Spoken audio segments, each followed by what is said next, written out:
نحمده ونصلي على رسوله الكريم. أما بعد فأعوذ بالله من الشيطان الرجيم. بسم الله الرحمن الرحيم.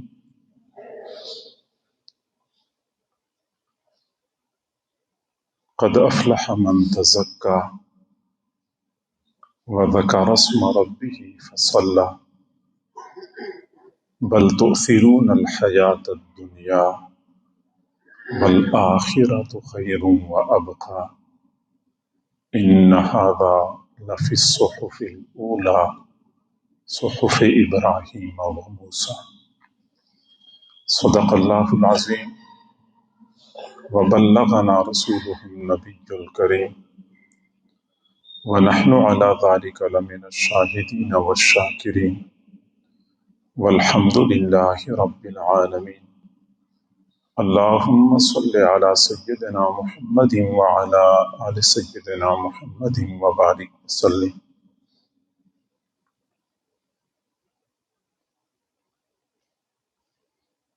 اللہ رب العزت نے انسان کو اپنی بندگی کے لیے پیدا فرمایا اور اس کے مقابلے میں دو دشمن بنائے، ایک کو نفس کہتے ہیں اور ایک کو شیطان کہتے ہیں۔ نفس اور شیطان کی کوشش یہ ہوتی ہے کہ بندے کو اللہ کی بندگی سے ہٹا کر اپنی پیروی پہ لگائے، اور بندے کا امتحان یہ ہوتا ہے کہ وہ نفس و شیطان کی پیروی کرنے کی بجائے اللہ تعالیٰ کے حکموں کی پابندی کرے۔ شیطان در حقیقت جنات کی جنس میں سے ہے۔ عبادت گزاری، اطاعت اور فرمان برداری کی بدولت فرشتوں کی جماعت میں شامل ہو گیا تھا، لیکن جب اس نے حضرت آدم علیہ السلام کے سامنے سجدہ کرنے سے انکار کر دیا تو اللہ تعالیٰ نے اس کو اپنے دربار سے نکالا۔ تو اس وقت شیطان نے قسم کھائی تھی فَبِعِزَّتِكَ لَأُغْوِيَنَّهُمْ أَجْمَعِينَ، اللہ تیری عزت کی قسم، میں اولاد آدم کو سب کے سب کو گمراہ کر دوں گا۔ نہ صرف یہ کہ اس نے قسم کھائی بلکہ آج تک اسی قسم کو پورا کرنے میں دن رات ایک کر کے مصروف عمل ہے۔ ہمارا یہ دشمن ہے، اس سے کسی قسم کی خیر کی توقع نہیں کی جا سکتی۔ ہمارا دوسرا دشمن نفس ہے۔ نفس کیا چیز ہے، اس کی حقیقت کیا ہے؟ تو سمجھ لیں کہ ہر انسان میں باطن میں دو قوتیں کار فرما ہوتی ہیں۔ ایک خیر کی قوت ہے، خیر کا سر چشمہ ہے، دوسری شر کی قوت ہے۔ چنانچہ آپ کے دل میں، میرے دل میں گاہے بگاہے نیک اعمال کا شوق پیدا ہوتا ہے۔ اچانک دل میں خیال آتا ہے کہ یہ نیک کام کرنا چاہیے۔ یہ جو اچانک خیال آتا ہے حقیقت میں اندر خیر کی ایک طاقت ہے جو ہمیں نیکی کے کاموں کی طرف متوجہ کرتی ہے۔ اور کبھی کبھار دل میں برائی کے خیالات پیدا ہوتے ہیں، برے جذبات ابھرتے ہیں۔ یہ بندے کے من میں برائی کی قوت ہوتی ہے جو ہر وقت برسر پیکار رہتی ہے۔ خیر کی قوت کو روح کہتے ہیں، شر کی قوت کو نفس کہتے ہیں۔ تو جب بھی کہا جاتا ہے کہ نفس سرکش ہو چکا ہے، نفس بگڑ گیا ہے، نفس نے ہم سے برائیاں کروائیں، یہ نفس سے مراد یہ چیز ہے، اندر ایک خیر کی قوت ہے، ایک شر کی قوت ہے۔ خیر چاہتی ہے کہ میں غالب آ جاؤں، شر چاہتا ہے کہ میں غالب آ جاؤں۔ تو خیر کے مرکز اور محور کو روح کہتے ہیں، شر کے سرچشمے کو ہم نفس کہتے ہیں۔ تو شیطان ہمارا دشمن ہمیں برائی پہ لگاتا ہے، اسی طرح ہمارا اپنا نفس بھی ہمارا دشمن ہے، ہمیں برائی پہ لگاتا ہے۔ شیطان بدنام دشمن ہے، چنانچہ جب بھی کسی بندے نے غلطی کی، الزام شیطان پہ لگاتا ہے کہ شیطان نے مجھ سے گناہ کروایا، شیطان نے مجھے ورغلایا، شیطان نے مجھے پھسلایا۔ تو شیطان بدنام دشمن ہے، جبکہ نفس خطرناک دشمن ہے، کیونکہ اصل شر، اصل بگاڑ اس نفس کا پیدا کردہ ہے۔ شیطان باہر کا دشمن ہے، وہ باہر سے حملہ کرتا ہے۔ نفس ہمارا اندر کا دشمن ہے، اور آپ کو پتا ہے کہ باہر کا دشمن اتنا خطرناک نہیں ہوتا جتنا اندر کا دشمن بندے کے لیے مہلک اور خطرناک ثابت ہوتا ہے۔ اور یہ ایک حقیقت ہے کہ جب سے یہ دنیا وجود میں آ چکی ہے، اس وقت سے لے کے آج تک اللہ تعالی کی جتنی نافرمانیاں ہو چکی ہیں، یا تو اکیلے نفس نے کروائی ہیں یا شیطان کے ساتھ مل کے کروائی ہیں۔ شیطان آج تک کسی بندے سے اکیلے کوئی گناہ نہیں کروا سکا ہے۔ جب تک شیطان کے ساتھ نفس کی مدد نہیں ہوتی، اس وقت تک شیطان گناہ کروانے کی قدرت نہیں رکھتا۔ تو ہم جو ہر گناہ کا الزام شیطان پہ لگاتے ہیں، یہ بھی انسانی نفس کی شرارت ہے کہ گناہ خود کرواتا ہے، الزام شیطان پہ لگاتا ہے، گناہ خود کرواتا ہے، الزام شیطان پہ لگاتا ہے۔ کبھی آپ نے غور کیا ہے کہ جب شیطان فرشتوں کی جماعت میں تھا، اللہ تعالیٰ نے حکم دیا کہ اسجدوا لآدم، تم سجدہ کرو۔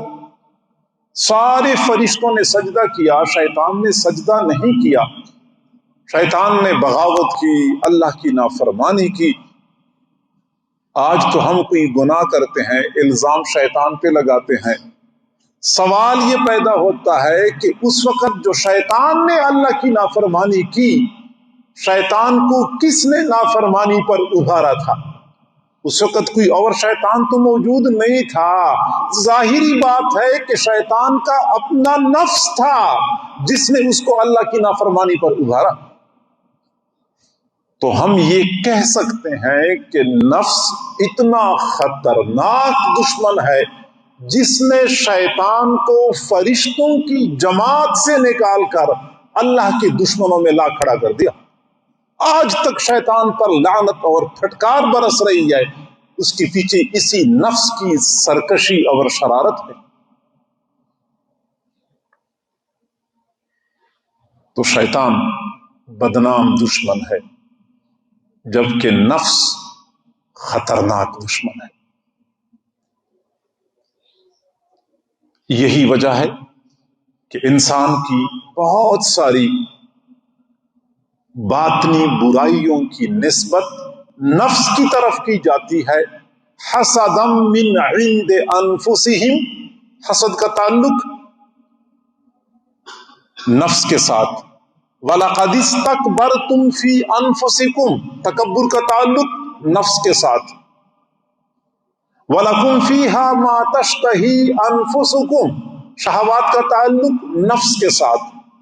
وَأُحْضِرَتِ الْأَنفُسُ الشُّحَّ، بخل کا تعلق نفس کے ساتھ۔ باطنی امراض کا تعلق نفس کے ساتھ بتایا جاتا ہے، گویا کہ نفس ہی ان تمام باطنی امراض کا منبع ہے اور سر چشمہ ہے۔ شیطان بدنام دشمن ہے، نفس بدمعاش دشمن ہے۔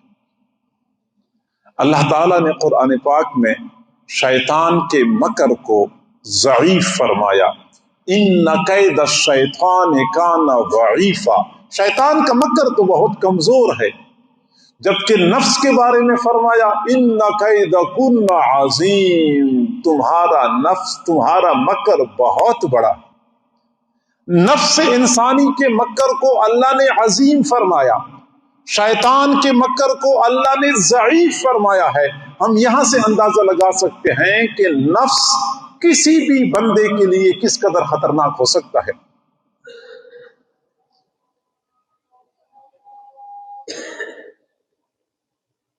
اور آپ حیران ہو جائیں گے کہ اگر یہ نفس بگڑ جائے، اگر یہ نفس بگڑ جائے تو عام لوگوں کو تو ذلیل کر کے رکھتا ہے، اہل علم حضرات کو بھی پستی کی انتہا تک پہنچا دیتا ہے۔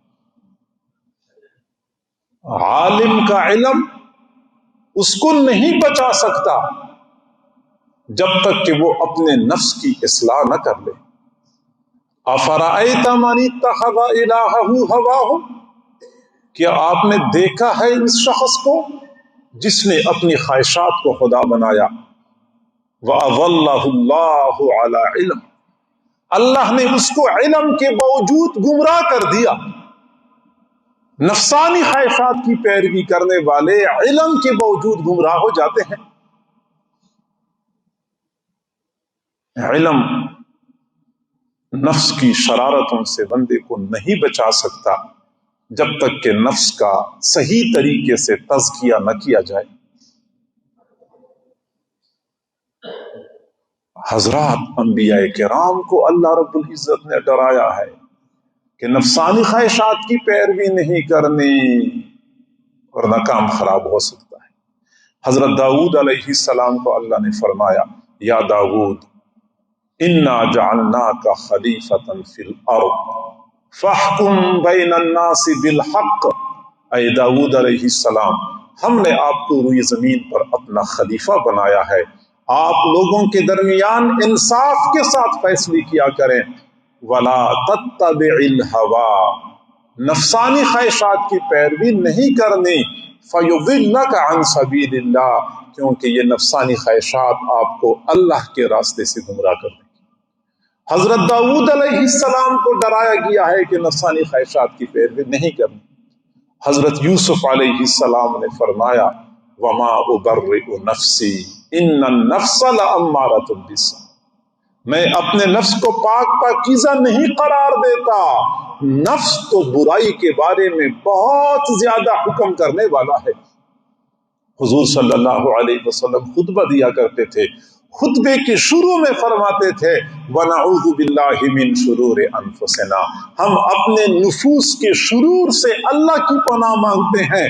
حضور صلی اللہ علیہ وسلم پناہ مانگتے تھے، فرمایا کرتے تھے، اللہم آت نفسی تقواہا وزکھا انت خیر من زکاہا انت ولیہا ومولاہا، اللہ میرے نفس کا تزکیہ کر دے، آپ ہی بہترین تزکیہ کرنے والے ہیں، آپ ہی میرے نفس کے ولی اور مولا ہیں۔ تو حضرات، انبیاء کرام بھی اپنے نفس کی شرارتوں سے مطمئن نہیں ہوتے تھے۔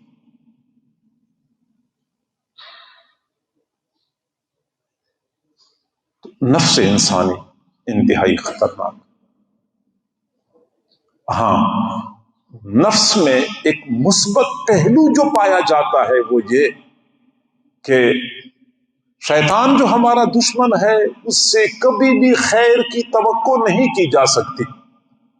ان الشیطان لکم عدو فاتخذوہ عدوا، شیطان تمہارا دشمن ہے، اس کو دشمن بنا کے رکھو، اس کے ساتھ دشمنوں والا سلوک کرنا۔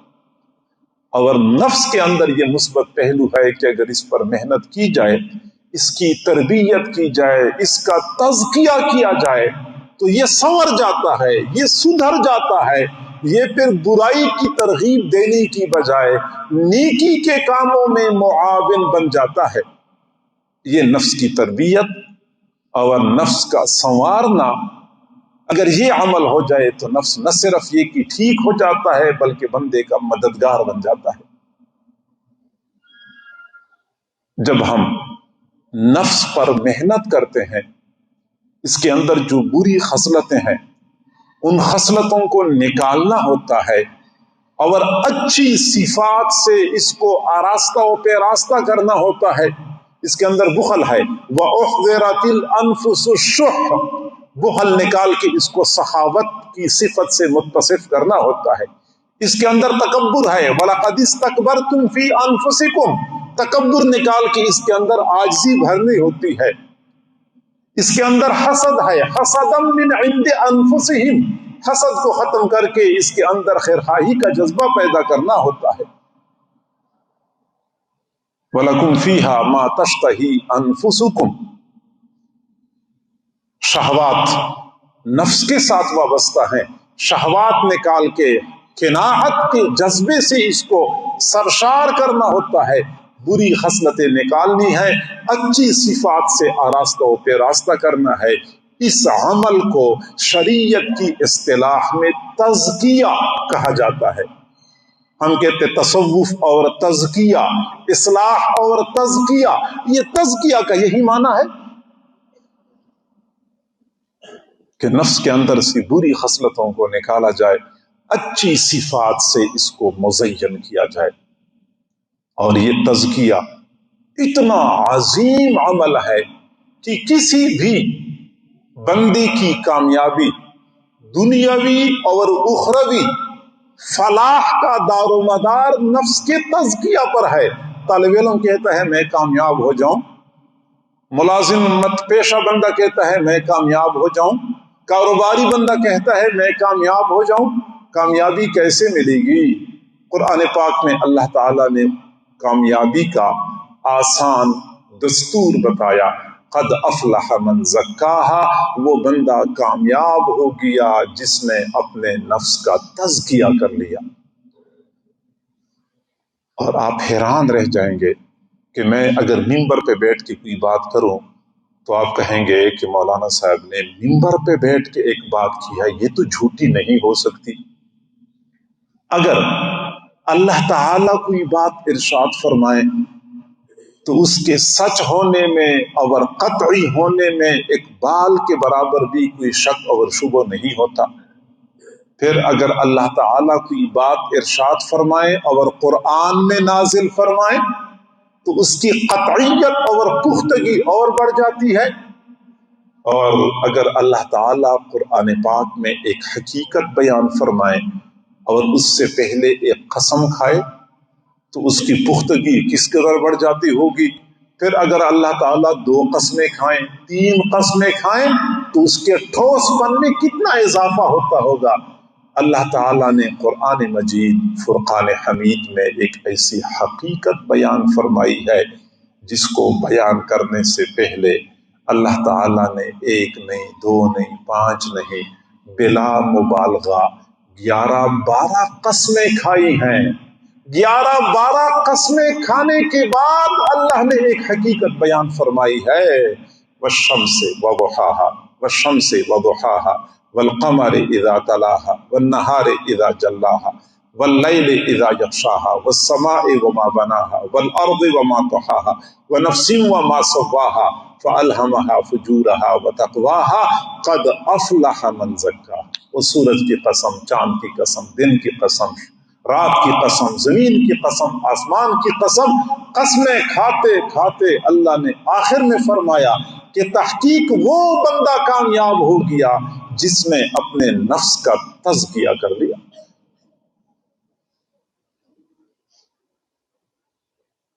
تو نفس کا تزکیہ کرنا ہماری فلاح کے لیے مفتاح اور دروازے کی حیثیت رکھتا ہے۔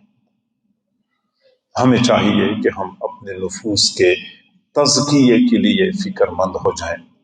اب میں اگلی بات عرض کروں کہ یہ نفس کا تزکیہ کیسے ہوتا ہے، تو سمجھ لیں کہ اللہ تعالیٰ نے حضرات انبیاء کرام کو جب دنیا میں بھیجا تو ان کے فرائض منصبی کا تعین بھی فرمایا کہ نبی جب دنیا میں جائیں گے تو ان کا کام کیا ہوگا۔ ان کے جو 4 بڑے فرائض بتائے گئے ہیں ان میں سے ایک اہم فریضہ تزکیہ بھی ہے۔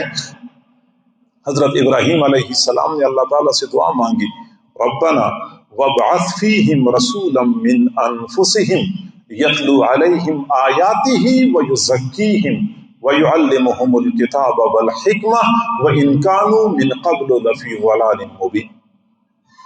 اللہ میری اولاد میں، میری نسلوں میں ایک نبی کو مبعوث فرما، اور نبی کی 4 ذمہ داریاں ہوں گی۔ یتلو علیہم آیاتک، آپ کی آیات کی تلاوت کریں گے، ویعلمہم الکتاب، لوگوں کو کتاب کی تعلیم دیں گے، والحکمت، حکمت اور دانائی کی باتیں بتائیں گے، ویزکیہم، اور لوگوں کا تزکیہ کریں گے۔ حضرت ابراہیم علیہ السلام نے حضور صلی اللہ علیہ وسلم کی بعثت کے 4 مقاصد بیان فرمائے، اور ان میں سے تزکیہ سب سے آخر میں رکھا۔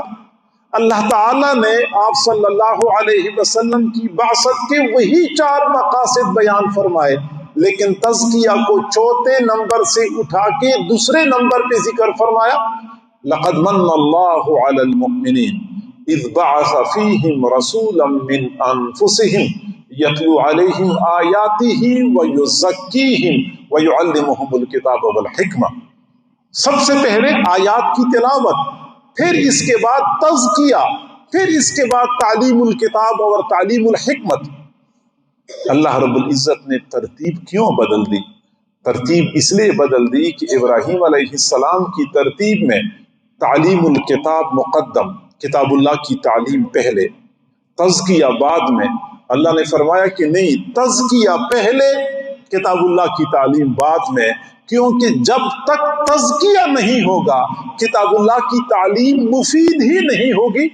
ہمیں آئے روز یہ واقعات سننے کو ملتے ہیں، باتیں سننے کو ملتی ہیں کہ بڑے سارے ایسے لوگ جن کو بظاہر کتاب اللہ کے بارے میں بڑی مہارت حاصل ہے، لیکن چونکہ تزکیہ نہیں ہو چکا ہوتا تو کئی امور میں افراط و تفریط کا شکار ہو جاتے ہیں۔ تو اللہ رب العزت نے تزکیہ کو دوسرے نمبر پہ ذکر کیا، تعلیم الکتاب سے مقدم کیا کہ پہلے تزکیہ ہوگا بعد میں تعلیم الکتاب ہوگی۔ اور یہ بھی ایک حقیقت ہے کہ اگر تزکیہ نہ ہوا ہو تو کتاب اللہ کے اسرار اور رموز بندے پر کھلتی ہی نہیں ہے۔ اگر بندے کا تزکیہ ہو جاتا ہے تو کتاب اللہ کے اسرار و رموز بندے پر کھل جاتے ہیں۔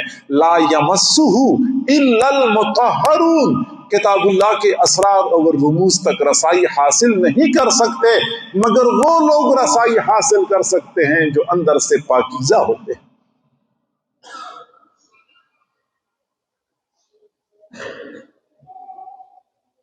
تو حضرات انبیاء کرام کے فرائض منصبی میں سے ایک اہم فریضہ لوگوں کا تزکیہ بھی تھا۔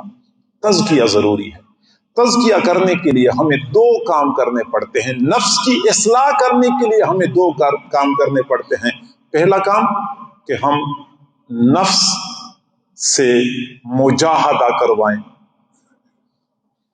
کیونکہ مجاہدے کے ذریعے نفس ٹھیک ہو جاتا ہے، یہ دب جاتا ہے، خواہشات کو لگام پڑ جاتی ہے۔ مجاہدہ کروانا چاہیے۔ مجاہدہ کیسے کروانا ہوتا ہے؟ توجہ فرمائیں۔ مجاہدے کا پہلا طریقہ یہ کہ ہم اس پر نیک اعمال کا بوجھ ڈالیں، یہ چاہے یا نہ چاہے ہم نیک اعمال اس سے کرواتے رہیں اور اس پر بوجھ ڈالے رکھیں۔ اس طرح نفس کی اصلاح ہو جاتی ہے۔ والمجاہد من جاہد نفسہ فی طاعت اللہ، مجاہد وہ ہوتا ہے جو اللہ کی اطاعت میں اپنے نفس کے ساتھ مجاہدہ کر دیتا ہے۔ نفس کے اوپر نیک اعمال کا بوجھ ڈالیں، چاہے یا نہ چاہے۔ فائدہ یہ ہوتا ہے کہ شروع میں تو یہ اعمال اٹھانے سے، اعمال کا بوجھ اٹھانے سے کتراتا ہے اور جان چھڑانے کی کوشش کرتا ہے، لیکن بعد میں اس کا سر جھک جاتا ہے، خود بخود آمادہ ہو جاتا ہے۔ ایک اللہ والے نے فرمایا کہ اپنے نفس کو بہلا پھسلا کے نیک کام پہ لگایا کرو۔ بہلا پھسلا کے اس کو نیک کام پہ لگایا کرو۔ کسی نے پوچھا کہ حضرت وہ کیسے؟ تو جواب دیا کہ میں ایک مرتبہ سفر سے آیا، رات کا وقت تھا، تھکاوٹ زیادہ تھی، تو ارادہ یہ کیا کہ میں رات تہجد کی نماز نہیں پڑھ سکوں گا، آرام کروں گا، نیند پوری کروں گا۔ لیکن چونکہ عادت بنی ہوئی تھی تہجد کی، تو تہجد کے وقت آنکھ کھل گئی۔ جب آنکھ کھلی تو میں نے سوچا کہ میں نے نماز تو پڑھنی نہیں ہے، نیند پوری کرنی ہے، لیکن چونکہ یہ دعاؤں کی قبولیت کا وقت ہے، کم از کم میں اللہ سے دعا تو مانگ لوں۔ تو میں نے لیٹے لیٹے دعا کے لیے ہاتھ اٹھائے، پھر میں نے کہا کہ اس عظیم پروردگار سے مانگنا ہے، اور لیٹے لیٹے مانگنا ہے، بڑی بھی ادبی ہے۔ میں نے کہا بیٹھ کے مانگ لیتا ہوں۔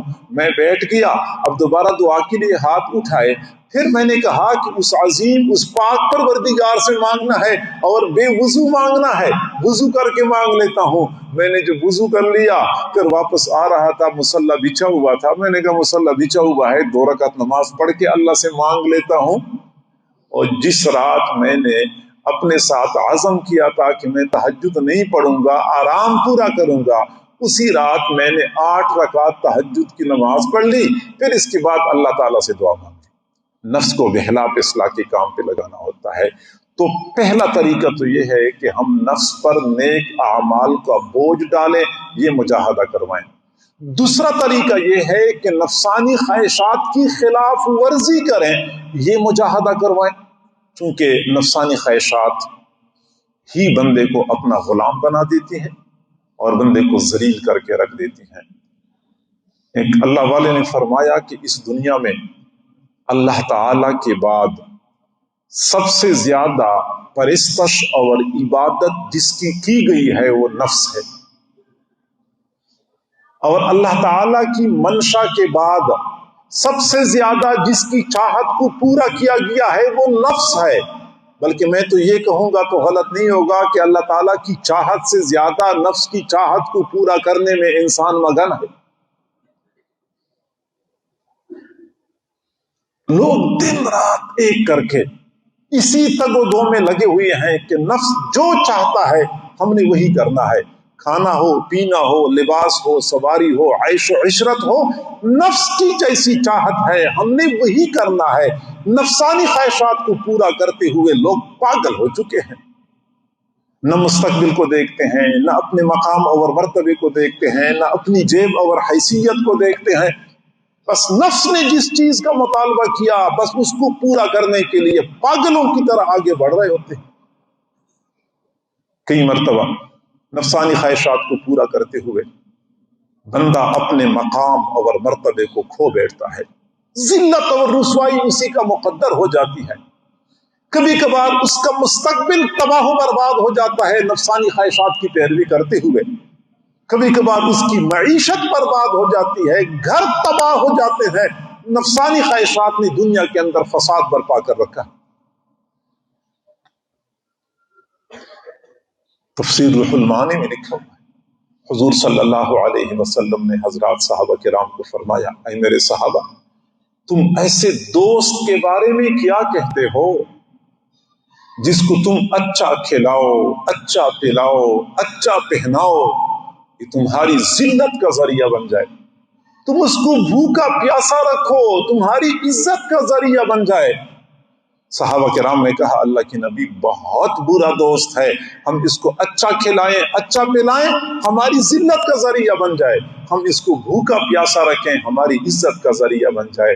فرمایا قسم ہے اس پروردگار کی جس نے مجھے حق کے ساتھ مبعوث فرمایا ہے کہ تمہارے پہلو میں جو تمہارا نفس ہے یہ تمہارا ایسا دوست ہے، اس کو خوش رکھو، کھلاؤ پلاؤ، اچھا پہناؤ، جو یہ چاہتا ہے وہی پورا کرو، یہ تمہیں ذلیل کر کے چھوڑے گا۔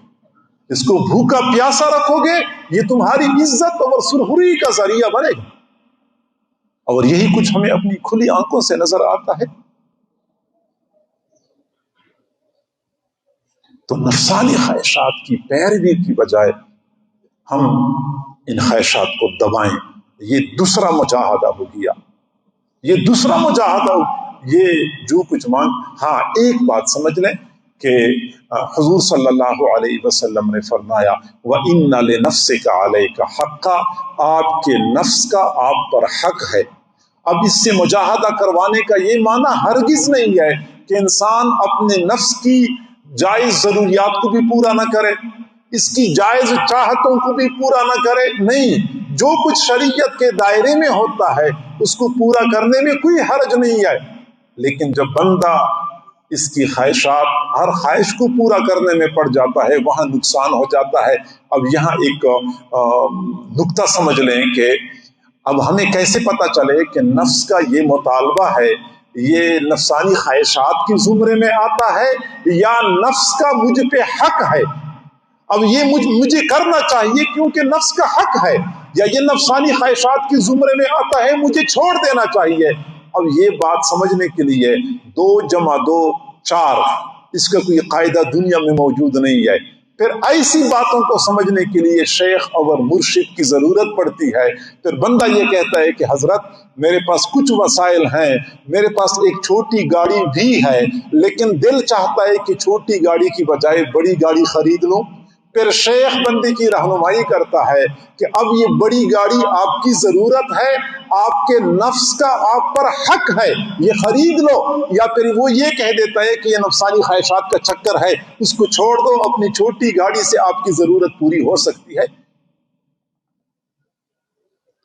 دوسری شادی کے چکر میں اکثر لوگ لگے ہوتے ہیں، یہ دوسری شادی اور یہ تیسری شادی، یہ دوسری شادی ضرورت ہے تو پھر تو بہت اچھی بات ہے، لیکن فقط نفسانی خواہشات ہیں تو پھر یاد رکھیں کہ نفسانی خواہشات وہ وسیع و عریض سمندر ہے جس کا کنارہ آج تک کوئی بندہ معلوم نہ کر سکا، یہ وہ ہمالیہ پہاڑ ہے جس کی چوٹی آج تک کوئی بندہ سر نہیں کر سکا، یہ وہ گہرا کنواں ہے جس کی گہرائی آج تک کوئی بندہ نہیں ماپ سکا۔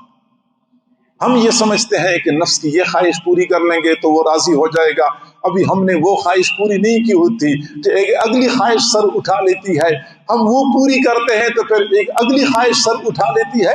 تو کسی اللہ والے نے عجیب بات کی کہ نفسانی خواہشات کی مثال کو سمجھنا ہو تو ٹیشو پیپر کے ڈبے کو دیکھ لیں، آپ ایک ٹیشو اٹھا لیتے ہیں، اگلا ٹیشو سر اٹھا لیتا ہے، آپ اس کو نکال لیتے ہیں، وہ اگلا سر اٹھا لیتا ہے، آپ ایک ایک کو نکالتے جائیں گے، اگلا سر اٹھاتا جائے گا۔ اسی طریقے سے نفسانی خواہشات ہوتی ہیں، بندہ ایک خواہش پوری کر لے ایک اور خواہش ابھرتی ہے، پھر وہ خواہش پوری کر لے پھر ایک اور خواہش ابھرتی ہے، وہ بندہ خواہشات پوری کرتے کرتے زندگی گزار دیتا ہے، لیکن آخر میں نفس کبھی قانع نہیں ہوتا کہ ہاں آپ نے میری بڑی خدمت کی، میرا حق ادا کر۔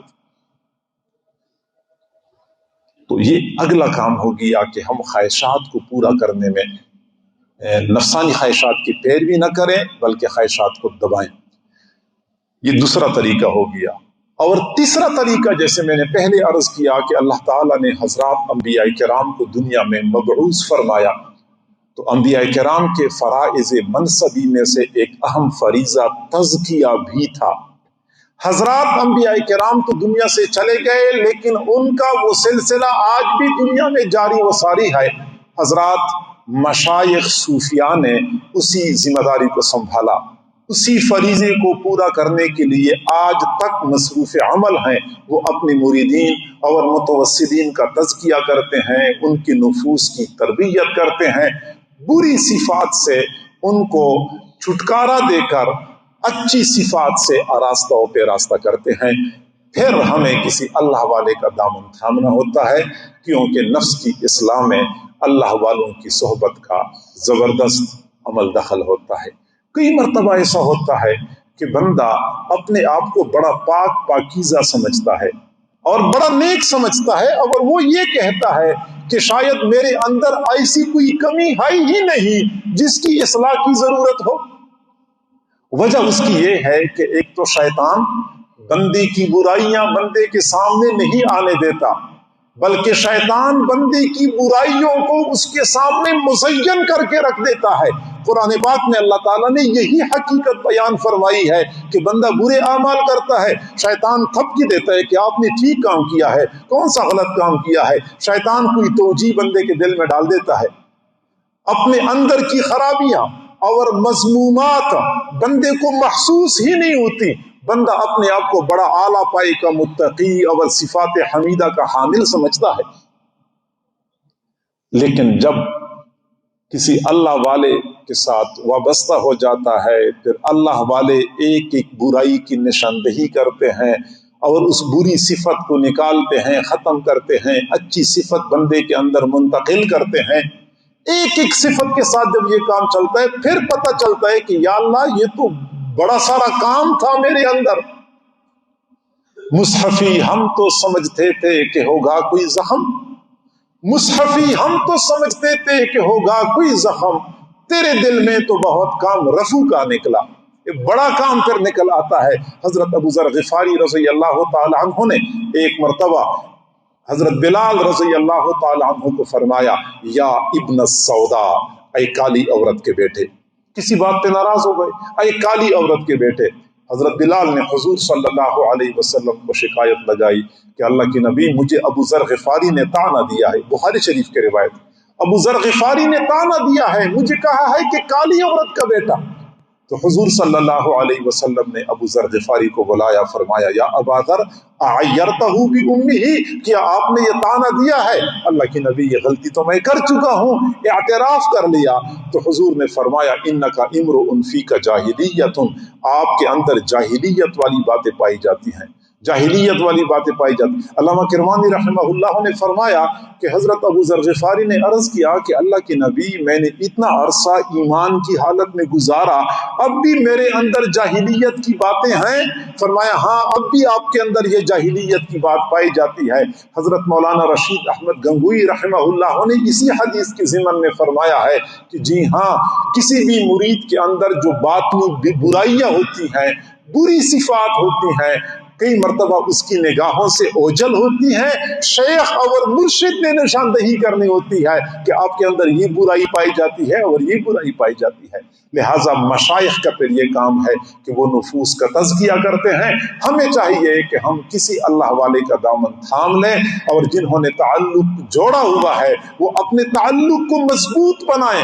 جو اوراد اور وظائف مشائخ بتاتے ہیں، ان اوراد و وظائف کا کرنا بھی ضروری ہوتا ہے۔ لوگ یہ سمجھتے ہیں کہ میں بیعت ہو گیا ہوں، بس میں نے اپنا کام مکمل کر لیا، حالانکہ فقط بیعت ہونے سے کام نہیں بنتا، بیعت کرنے کے بعد اوراد و وظائف کی پابندی کرنی ہوتی ہے، شیخ کی مجلس میں جانا ہوتا ہے، ان کے ساتھ رابطہ رکھنا ہوتا ہے، اپنی کیفیات کے بارے میں بتانا ہوتا ہے، پھر کہیں جا کے نفس کا تزکیہ ہوتا ہے، روحانی ترقی کے دروازے بندے پر کھل جاتے ہیں۔ اللہ تعالی ہم سب کو سمجھنے اور عمل کرنے کی توفیق عطا فرمائے۔